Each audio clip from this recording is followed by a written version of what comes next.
જય શ્રી કૃષ્ણ. આજે આપણે ગુલાબજાંબુ બનાવીશું, જે બહુ જ ઇઝી રીતે અને ફટાફટ બની જશે. તો એના માટે મેં રેડીમેડ જે પેકેટ આવે છે એ લીધું છે, પ્રેમિક્સ. હવે આપણે એક બાઉલમાં કાઢી દઈશું એને.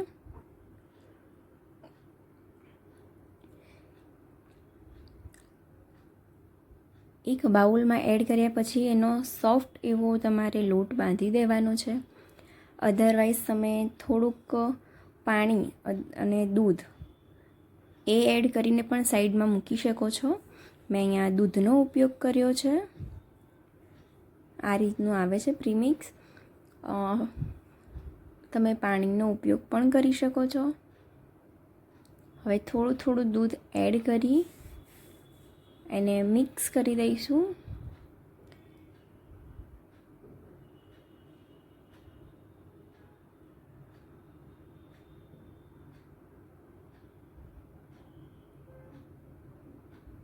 અને એને સાઈડમાં રહેવા દઈશું આપણે થોડીક વાર માટે, 10 મિનિટ માટે.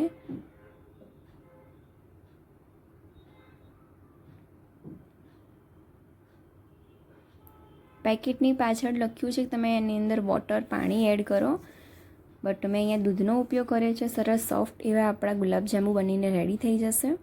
તો આપણે ચાસણી પહેલાં બનાવી દઈશું એની. અને ચાસણી માટે મેં અહીંયા 1/2 વાટકી જેટલી ખાંડ લીધી છે. 2 વાટકી ઉપર 1/2 વાટકી ગળ્યું તમારા હિસાબથી તમે લઈ શકો છો.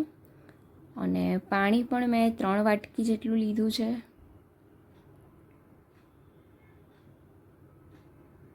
તમને જરૂર લાગે તો તમે થોડુંક વધારે પણ લઈ શકો છો.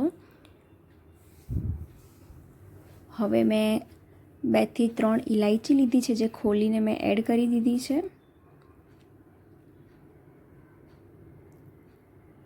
તમારી પાસે ના હોય તો તમે એ સ્કીપ કરી શકો છો.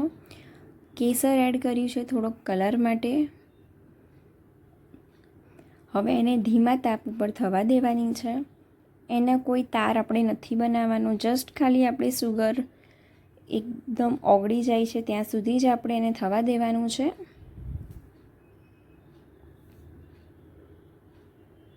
અને 2 થી 3 મિનિટમાં જ આપણી ખાંડ છે એકદમ ઓગળી જશે.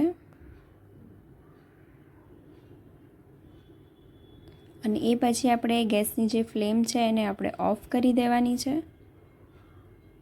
એકદમ ગરમ ચાસણીમાં આપણે ગુલાબજાંબુ નથી એડ કરવાના, હલકી ગરમ હોય ત્યારે એડ કરવાના છે. એટલે આપણે ગેસની ફ્લેમ ઓફ કરી અને આપણે ગુલાબજાંબુનું જે મિક્સર હતું એ લઈ લઈશું. અને આપણે બધું જ આવી રીતે ભેગું કરી દઈશું.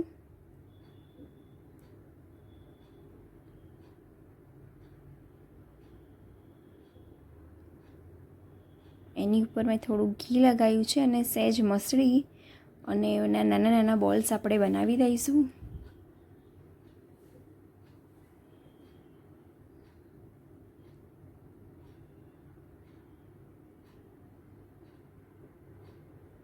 બંને હાથની હથેળી ઉપર તમારે થોડું ઘી કે તેલ લગાવવાનું છે.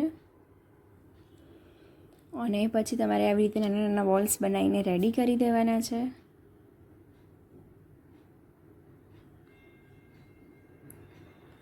જેટલા તમે બોલ્સની સાઇઝ અત્યારે બનાવો છો એટલું જ તમે જ્યારે તળશો એને ત્યારે એનાથી થોડીક વધી જશે. અને તમે જે શુગર સિરપ બનાવી છે આપણે ચાસણી એમાં એડ કરશો તો એનાથી પણ ડબલ થઈ જશે. એટલે તમારે એ રીતે બોલ્સ બનાવવાના છે. તેલ આપણું ગરમ થઈ જાય છે એ પછી આપણે એની અંદર ગુલાબજાંબુને એડ કરીશું. અને એની જાતે ઉપર ના આવે ત્યાં સુધી આપણે એને હલાવવાનું નથી.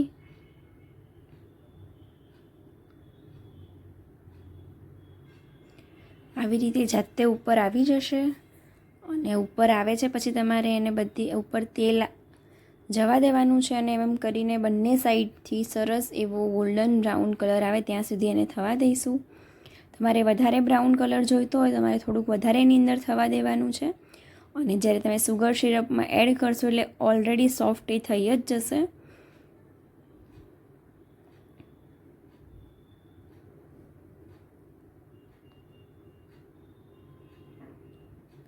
તો બંને બાજુથી આપણો કલર એવો આવી ગયો છે. જેને ડાર્ક જોઈએ છે, વધારે ડાર્ક કલર લાવવા માટે 2 થી 3 મિનિટ માટે હજુ એને થવા દેવાનું છે.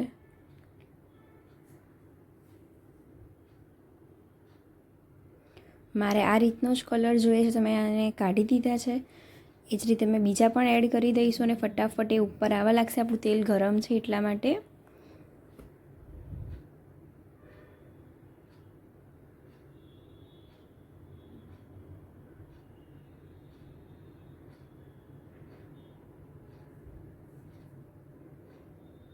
હવે આવી જ રીતે આપણે બધા જ ગુલાબજાંબુને રેડી કરી દઈશું.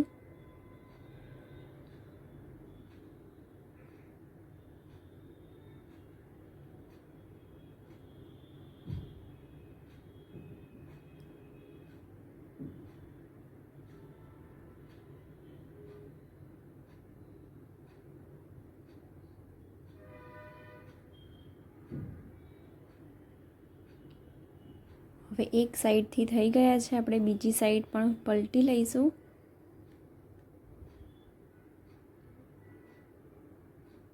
હવે આ શુગર સિરપમાં આપણે એડ કરી દીધા છે અને એ ફૂલી ગયા છે. પ્લસ ઠંડુ થયા પછી આપણે એને ફ્રીઝમાં મૂકીશું તો એની સાઈઝ થોડીક વધી જશે. તો એ રીતે તમારે એને બનાવવાના છે. તમે જોઈ શકો છો એકદમ નાના બોલ્સ આપણે વાળ્યા હતા એના સાઈઝ વધી ગઈ છે.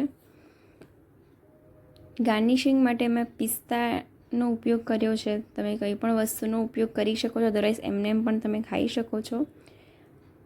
બહુ ફટાફટ બની જાય એવી રેસીપી છે. Thank you for watching.